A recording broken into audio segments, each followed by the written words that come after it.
Para penonton, inilah kegiatan senam kebugaran lansia yang dilakukan di Sekretariat LLI setiap hari Selasa. Adapun kegiatan ini dilakukan di Sekretariat LLI di Jalan Kapten Anwar Sastro atau Lorong Kulit Palembang. Selain kegiatan hari Selasa juga dilakukan di kegiatan senam ini setiap hari Rabu dan Jumat di lapangan tenis Rumah Sakit Umum Palembang. Berbagai kegiatan dilakukan selain majelis taklim dan senam, juga dilakukan ceramah agama yang dilakukan dengan penceramah yang berganti-ganti. Berikut laporan kami selengkapnya.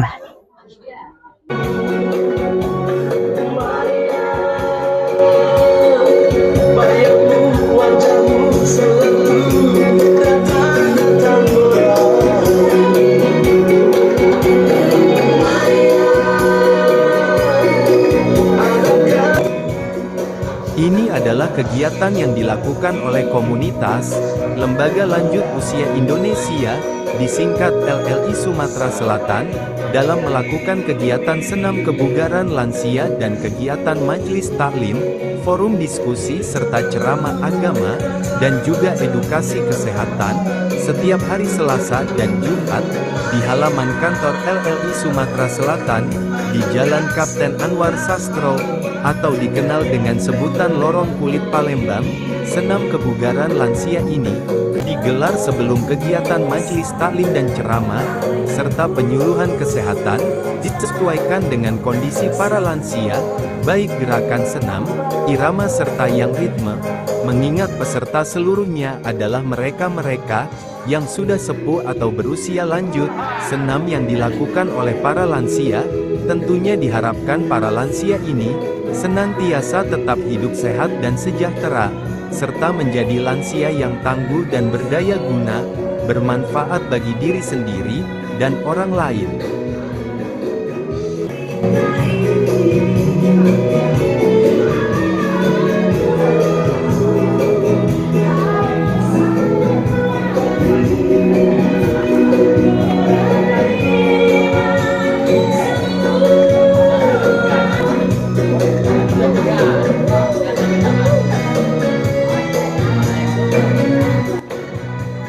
Organisasi Kemasyarakatan Lembaga Lanjut Usia LLI secara nasional, berdiri sejak tanggal 20 Mei tahun 2000 di Jakarta, berdasarkan piagam kesepakatan organisasi tingkat nasional, yang peduli terhadap para lanjut usia dan dikukuhkan pada tanggal 29 Mei tahun 2000. Organisasi LLI kini terus berkembang, dan hadir di seluruh kabupaten dan kota serta provinsi di tanah air dengan banyak melakukan kegiatan sosial, majelis taklim, termasuk juga diantaranya kegiatan senam kebugaran lansia, yang rata-rata usianya di atas 60 tahun.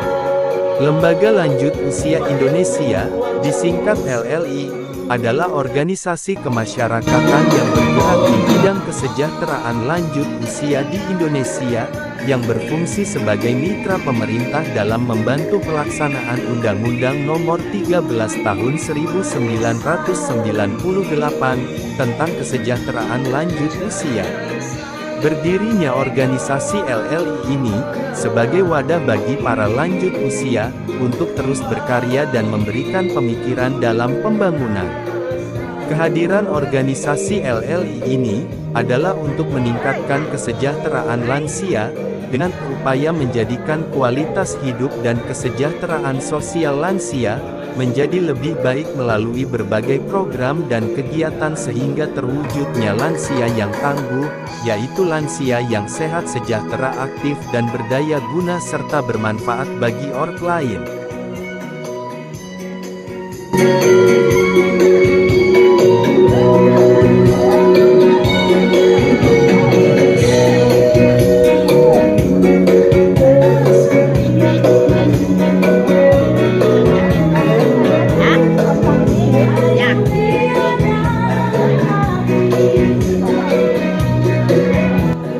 Kegiatan senam kebugaran jasmani para usia lanjut ini, sekaligus juga merupakan temu silaturahmi sesama anggota, yang dilanjutkan dengan lantunan Asmaul Husna, serta membaca ayat-ayat suci Al-Quran berupa surat Yasin.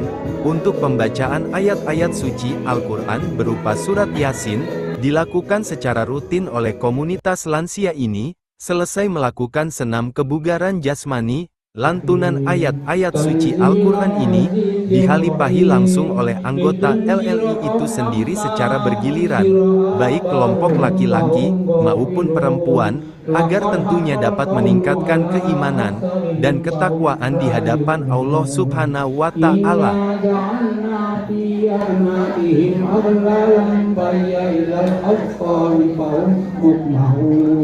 وجعلنا من بين أيديهم سدا ومن خلفهم سدا فأغشيناهم فهم لا يبصرون وسواء عليهم أأنذرتهم أم لم تنذرهم لا يؤمنون إنما تنذر من اتبع الذكر وخشي الرحمن بالغيب فبشره بمغفرة وأجر كريم إنا نحن نحيي الموتى ونكتب ما قدموا وآثارهم وكل شيء أحصيناه في إمام مبين واضرب لهم مثلا أصحاب القرية إذ جاءها المرسلون أنزل الرحمن من شيء إن أنتم إلا تكذبون قالوا لسنا منها أمنوا يأكلون وجعلنا فيها جنة من نخيل وأعناب وفجرنا فيها من العيون إذا أراد شيئا أن يقول له كن فيكون فسبحان الذي بيده ملكوت كل شيء وإليه ترجعون صدق الله العظيم. Selamat pagi, baiklah saudara sekalian, kita akan mendengarkan edukasi selanjutnya ya, yaitu edukasi kesehatan ya. Perlu bapak-bapak ketahui bahwa kita ini adalah lansia. Kehidupan seorang lansia atau seorang manusia itu banyak sekali nikmat yang diberikan oleh Allah Subhanahu wa Ta'ala. 50% kita ini adalah nikmat ya. Kita ini 50% adalah nikmat, 50%-nya lagi adalah ujian. Apakah kita mampu meraih nikmat itu? Belum tentu. Apakah kita bisa sukses mengarungi ujian 50% itu? Belum tentu. Tapi Allah Subhanahu wa Ta'ala sudah memberikan poin kepada kita 50% nikmat. Tinggal ngambil satu saja kita bisa menang ya. Tapi apakah bisa? Walau alam. Sebab ada ujian. Ujian itu siapa? Kita ini kadang-kadang sakit, mati laki, namanya jando, mati bini, namanya dudo. Ya, itu Allah ciptakan, ada jando, ada dudo. Ya. Nah, Allah ciptakan daripada ujian tersebut, antara lain kita sakit, termasuk sakit jantung dan lainnya. Apakah kita mampu mengolahnya? Belum tentu. Termasuk juga kita ini sakit pekak telinga ya. Ada yang sudah tua tapi masih bagus pendengarannya. Itu Allah uji. Yang muda demikian pula pekak. Nah, hadirin sekalian, pada saat ini kita selaku lansia, marilah kita supaya lolos dalam ujian tersebut. Antara lain kita mendengarkan ceramah hari ini, yaitu mengenai peka. Ya, kita hari ini akan mendengarkan tausiah kesehatan tentang pendengaran. Ya. Edukasi pentingnya pendengaran optimal bagi lansia. Ya. Nah, hari ini hadir ya, yaitu dari Kasum Hearing Center. Artinya di sini pusat penjualan alat-alat pendengaran yang dibutuhkan oleh para lansia. Ya. Yang akan disampaikan ini nanti oleh Aldiono, yaitu pimpinan daripada perdagangan atau pusat penjualan daripada Kasum Hearing Center ini ya. Jadi saudara-saudara sekalian yang ada gangguan daripada pendengaran nanti bisa langsung menghubungi ini. Baiklah hadirin sekalian, nanti edukasi kesehatan tentang pendengaran ini akan disampaikan oleh Aldiono dan Firman selaku panitia. Bapak Ibu yang berminat untuk memeriksakan pendengarannya, boleh nanti langsung datang ke Kasum Hearing Center itu letaknya di Jalan Jenderal Sudirman nomor 149 di Komplek Hotel Anugrah di depan, di ruko depan ya. Nah, mengenai gangguan pendengaran, terutama untuk lansia, gangguan pendengaran pada lansia biasanya disebut dengan presbikusis Bapak Ibu. Betul, jadi presbikusis itu gangguan pendengaran yang dialami oleh lansia. Nah, berdasarkan data WHO Bapak Ibu, itu sekitar 1,5 juta orang di dunia mengalami penurunan pendengaran untuk lansia. Nah, data lain menunjukkan bahwa 30% orang tua di atas 60 tahun biasanya mengalami penurunan pendengaran. Sehingga memang sudah saatnya untuk Bapak Ibu sekalian gitu yang tergabung dalam LLI itu melakukan pemeriksaan pendengaran gitu. Nah, kira-kira gejala penurunan pendengaran presbikusis itu apa sih Bapak Ibu? Yang pertama, kalau misalkan dipanggil itu tidak menoleh. Itu salah satu gejalanya ya. Kemudian ketika dalam obrolan atau percakapan di suasana yang berisik atau yang bising, itu sulit memahami percakapan. Betul, tidak nyambung Ibu. Nah, kemudian kalau misalkan lagi nonton TV, itu volumenya itu tinggi. Jadi volume yang harusnya 10 bisa 40 gitu. Nah, baru kedengaran. Itu gejala-gejalanya ya. Kemudian yang terakhir gejalanya itu kita bisa lihat kalau misalkan Bapak Ibu.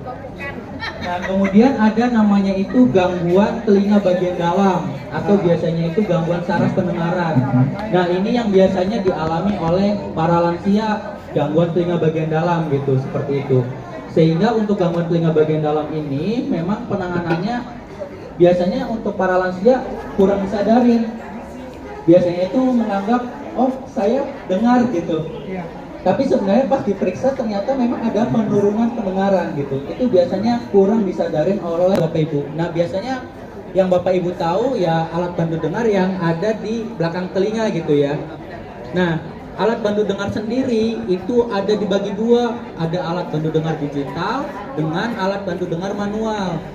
Nah, alat bantu dengar manual biasanya yang Bapak Ibu dapatkan di apotek, terus di online gitu, itu biasanya alat bantu dengar yang manual. Nah, sedangkan alat bantu dengar digital itu bisa didapatkan di hearing center namanya. Itu nggak terlalu banyak Bapak Ibu. Nah, yang terakhir jangkauan pendengaran. Nah, berikut manfaat yang tadi disampaikan mengenai teknologi pendengaran yang tepat gitu ya Bapak Ibu ya. Nah, di sini ada yang sudah pernah melakukan pemeriksaan rangka Hari Lanjut Usia Nasional. Nah, kami mengadakan pemeriksaan pendengaran secara gratis Bapak Ibu. Nah, nanti kalau misalkan yang mau melakukan pemeriksaan pendengaran, nanti boleh datang ke kantor kami gitu ya, seperti itu. Maksimal Bapak atau Adik, kami akan bertanya tentang masalah telinga. Yang saya rasakan telinga ini sering berdenging gitu. Nah, apakah suara itu memang dari di dalam ini ada kerusakan atau memang cuma saya yang dengar suara itu? Itu yang kami tanyakan. Dan cara pengobatannya bagaimana? Oh ya, makasih ya. Dan Ibu disebut tinnitus Ibu. Ya, tinnitus itu adalah sensasi suara yang dirasakan oleh pasien gitu ya Bu ya. Itu biasanya ada beberapa penyebab itu Ibu. Ada penyebabnya dari telinga bagian tengah maupun telinga bagian dalam. Nah, penyebab gangguan telinga bagian dalam itu biasanya ada beberapa juga. Ibu ada riwayat penyakit apa terlebih dahulu? Hipertensi, gula, jantung, kolesterol gitu. Itu bisa menyebabkan adanya tinnitus Ibu.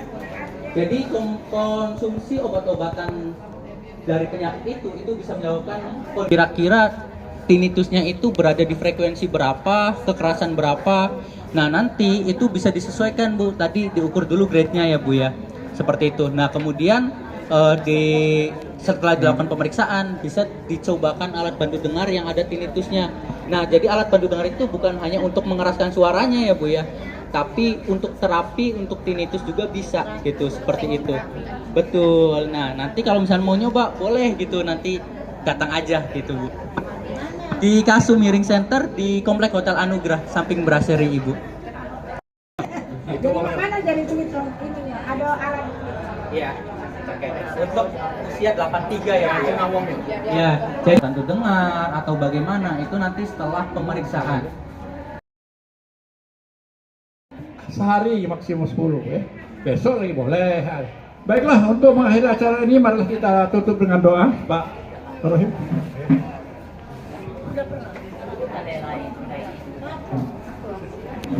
Astagfirullahaladzim. Zakirin, hamdan zakirin, hamdan amin. Yokafi majra.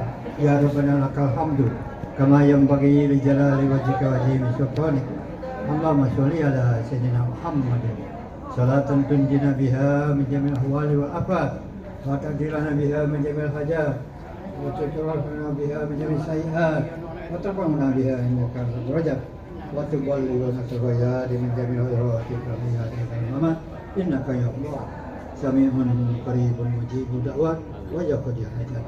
Allahumma ya Allah, terselamatkan ridhomu pada pagi hari ini kami telah sama-sama dapat hadir di tempat ini ya Allah, dalam rangka mengikuti kegiatan rutin LLI Sumatera Selatan, sekaligus kita juga mendapat pencerahan edukasi kesehatan tentang pendengaran kita masing-masing. Alhamdulillah, oleh karena itu ya Allah, kami mohon kepadamu kiranya apa yang telah disampaikan ini sangat bermanfaat bagi kami semuanya. Rabbana hablana min azwajina wa dzurriyyatina qurrata a'yun waj'alna muttaqina imama. Rabbana ighfir lana walidina warhamhum kama rabbayana shighara wa jamil muslimina wal muslimat wal mu'minina wal mu'minat ahya wa amwat. Wattabi bainana wa bainahum bil khairat anta khairur rahimin. Rabbana 'alaika tawakkalna wa ilaika anabna wa ilaikal masir. Allahumma arina ittiba'ah wa al-ibadati tinaba. Rabbana taqabbal minna innaka antas samiul alim wa tub 'alaina innaka antat tawwabur rahim. Rabbana atina fid dunya hasanah wa fil akhirati hasanah wa qina adzabannar. Wadkhilna jannata ma'mur birahmatika ya aziz ya ghaffar ya rabbal alamin. Wa sallallahu ala sayyidina Muhammad wa alihi washabihi ajma'in. Subhanallahi wa syukur wa salamun ala mursalin. Alhamdulillahirabbil alamin. Taqabbal minna wa minkum taqabbal ya karim.